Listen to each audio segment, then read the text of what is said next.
Welcome to Bharat local news. నేను కృష్ణకుమార్.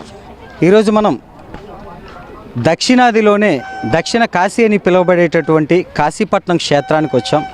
ఇక్కడ ఏదైతే కాశీలో శివాలయము, దాని ఎదురుగా శ్మశానము, దాని పక్కనే గంగానది ఉన్నట్లుగా ఇక్కడ కూడా శివాలయము, దాని ఎదురుగా శ్మశానము, దాని ఎదురుగానే నది, ఏదైతే గోస్తని నది ఉందో ఆ నది ప్రవహిస్తూ ఉంది. అలాగే ఈ క్షేత్రానికి దక్షిణ కాశీ అంటారు. ఇక్కడ మనం చూస్తున్నటువంటి ఈ దర్శనాలు ఏవైతే ఉన్నాయో ఇవన్నీ మనం చూస్తున్నాం. అయితే ఇక్కడ విశేషంగా అత్యధికంగా శివుడు తన యొక్క మహిమని చూపించినటువంటి క్షేత్రమని, ఎవరైతే భక్తులు కోరికలు కోరుకుంటారో వారు కోరుకున్న కోరికను అతి త్వరలోనే నెరవేర్చినటువంటి సంఘటనలు చాలా ఉన్నాయని చాలా కథనాల ద్వారా మనం తెలుసుకోవటం జరిగింది. ఆ విశేషాలని మీకు అందించడం కోసం ఈరోజు కాశీపట్నం రావటం జరిగింది. అయితే ఏం జరిగింది, ఎలా జరిగింది, దేవుని యొక్క విశిష్టత ఏంటి అనేది మిగతా ఇక్కడికి వచ్చినటువంటి భక్తులను అడిగి, అలాగే స్థానికులను అడిగి, ఈ దేవాలయానికి ఒకవేళ పూజారులు ఉంటే వారిని కూడా అడిగి తెలుసుకునే ప్రయత్నం చేద్దాం. రండి. నెల్లూరు జిల్లాలో అనంతగిరి మండలం, అనంతగిరి కొండల్లో అద్భుత కాశీ క్షేత్రం. మీరు వింటున్నది నిజమే. విశాఖ అరకులోయ దారిలో ఉన్న కాశీపట్నం ఒక అద్భుత క్షేత్రం. అక్కడ శివుడు కనిపిస్తాడు, వినిపిస్తాడు. ఏకంగా గుడినే తనలో దాచుకున్న ఆ చెట్టు జగన్మాత గర్భగుడిలో చిన్న కొడుకైన శివయ్యని పొదుపుకున్నట్టు ఉంటుంది.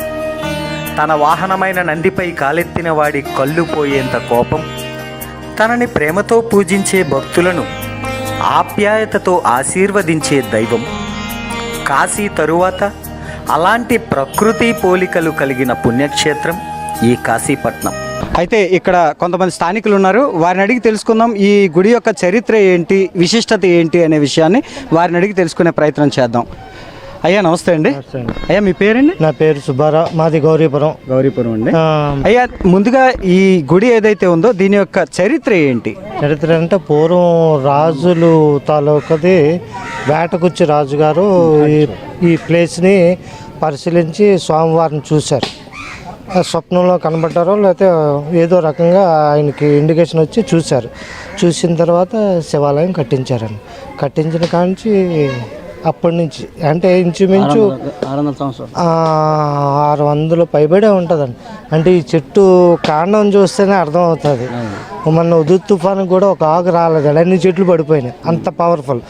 ఉత్తరం వాహిని నది, నెక్స్ట్ ఆగ్నేయంలోని శ్మశానం ఉంది.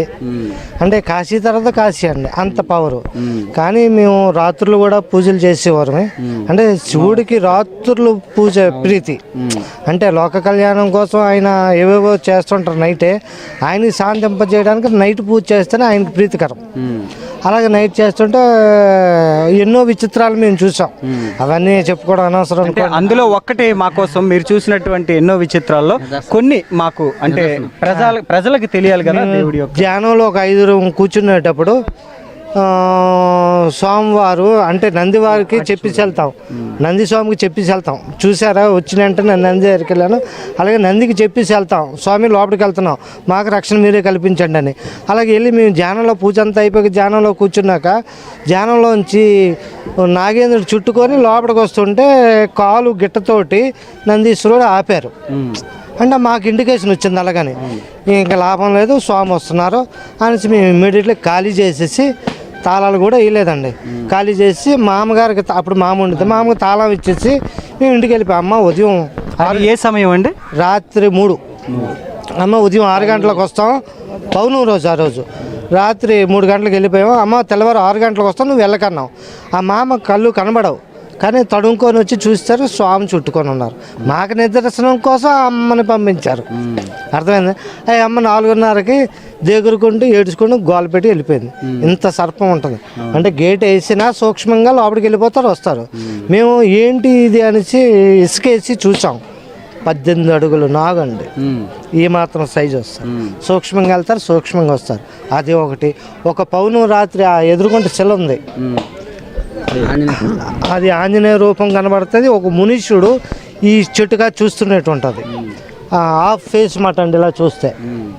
ఆ స్వామి దగ్గర కొండ మీద అంతా పండు వెన్నెలాగా జ్యోతులు వెలిగాయి, 1 కోటి జ్యోతులు పైన చూసాం. అది ఎన్నాళ్ళ క్రితం అండి? ఇది ఒక 6 సంవత్సరాలు అవుతుంది.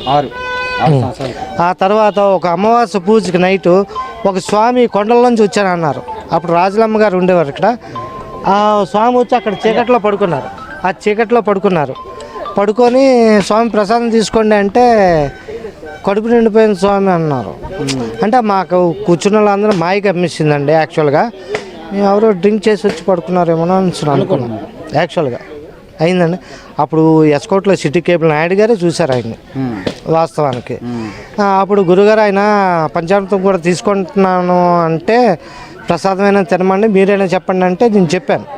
స్వామి కొద్దిగా ఏదో ఒకటి తీసుకోండి, నేను ఆయన కడుపు నిండిపోయింది ఆయన అన్నారు. మేము ప్రసాదాలు తింటున్నామండి. ఈలోపు అక్కడికి వెళ్ళారు, అంతర్ధానం అయిపోయారు. కనిపించకుండా పోయారు. అక్కడికేనండి కొంత దూరం వెళ్ళి.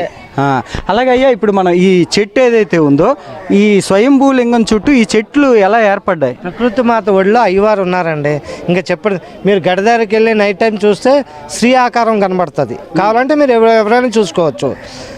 ఒకటండి, ఇక్కడ భగవంతుడు ఉన్నాడని నిదర్శనానికి ఏ ఒక్కరు వచ్చి కూర్చున్నా నేను ఒక్కడిని కూర్చుంటాను. జనరల్గా చెప్తాను, భగవంతుడు ఉన్నాడని నిరూపిస్తాను. ఎవరైనా నాస్తికులైనా సరే వచ్చి లేదు అంటే నేను ప్రూఫ్ చేస్తాను. అంతకంటే నిదర్శనం ఏంటండి ఆ స్వామి దయ. ఇక్కడ ఒక మహిళ ఉన్నారు. ఆ మహిళ ఇక్కడ జరిగినటువంటి కొన్ని వింతల్ని ఆమె చూడటం జరిగింది. అందులో ఒక వింతని ఆమె మనతో పంచుకోవాలనుకున్నారు. అసలు ఏం జరిగిందమ్మా మీరు చెప్పాలనుకుంటున్న విషయం? ఇక్కడ సేవ చేసేది ముసలమ్మ, కడుగులో ముగ్గులే పెట్టేది. అయితే దాని కొడుకుండేవాడు వెనకతల ఆడికి చాలా పొగరు ఎక్కువ. అడుక్కుండేవాడు ఇక్కడే, ఆ ముసలిది ఇక్కడే డబ్బులు తీసుకునేది అందరి దగ్గర. అయితే ఏటి దేవుడు అందరూ ఇక్కడ ఇదవుతున్నారని నందిని కాలుతో తన్నాడు. నందిని తనేసరికి వెంటనే కళ్ళు కనిపించలేదు ఆవిడకి, అదో అబ్బాయికి కళ్ళు పోయాయి రెండోని. కొన్నాళ్ళు అయిపోయాక చనిపోయాడు. అంటే తన్నిన మరుసటి రోజే ఆయనకి వెంటనే కళ్ళు కనిపించలేదు ఆడికి. చూశారు కదండి, ఏదైతే ఇక్కడ సేవ చేసుకున్నటువంటి ఒక ముసలి ఆమె వాళ్ళ అబ్బాయి తను మద్యం సేవించి వచ్చి ఇక్కడ ఉన్నటువంటి నందిని కాలితో తనడం వల్ల పూర్తిగా ఆయన కళ్ళు ఆ క్షణమే కనిపించడం మానేశాయి. కొద్ది కాలానికి ఆయన మరణించడం జరిగింది అని చెప్పి ఈమె చెప్తున్నారు. అమ్మ, మీ పేరు? అన్నపూర్ణదేవి గారు అయితే మనతో చెప్పడం జరిగింది ఇలాంటి విషయాన్ని. ఇది శివుని యొక్క మహిమ. అలాగే ఇంకొక వ్యక్తి ఉన్నారు, ఆయన తనకి జరిగినటువంటి అనుభవాన్ని మనతో పంచుకోవాలనుకుంటున్నారు.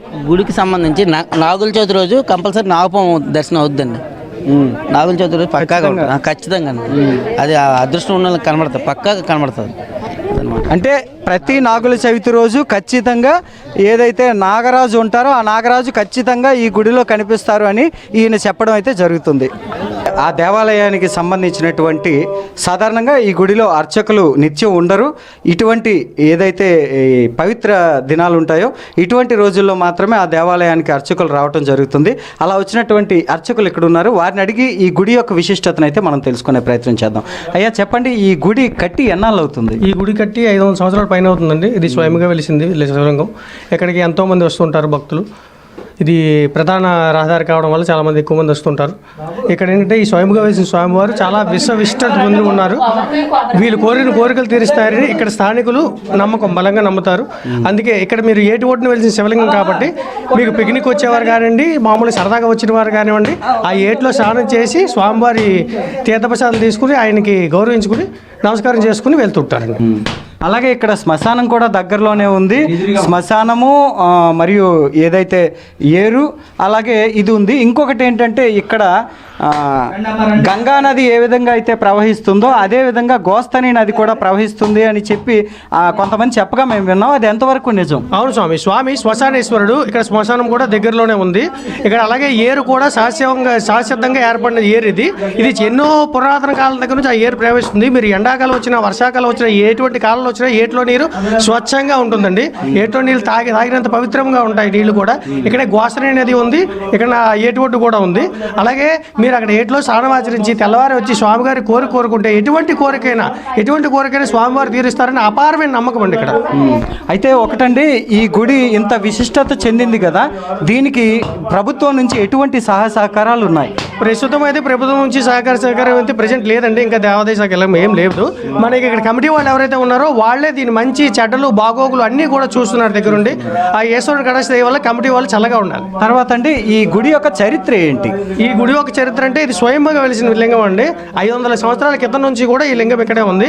ఎవరు ప్రతిష్ఠించారో కూడా ఎవరికీ తెలియదు. అంత పురాతనమైన ఆలయం అండి ఇది. ఒకసారి అమ్మా మాట్లాడతారా?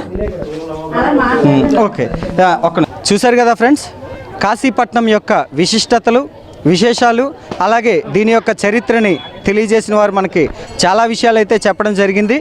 ఇది దక్షిణముఖంగా ప్రవహించేటటువంటి గోస్తని నది.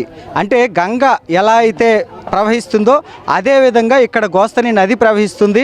అలాగే కాశీలో ఎలాగైతే ఒక శ్మశాన వాటిక ఉంటుందో అదేవిధంగా ఇక్కడ శ్మశాన వాటిక ఉంటుంది.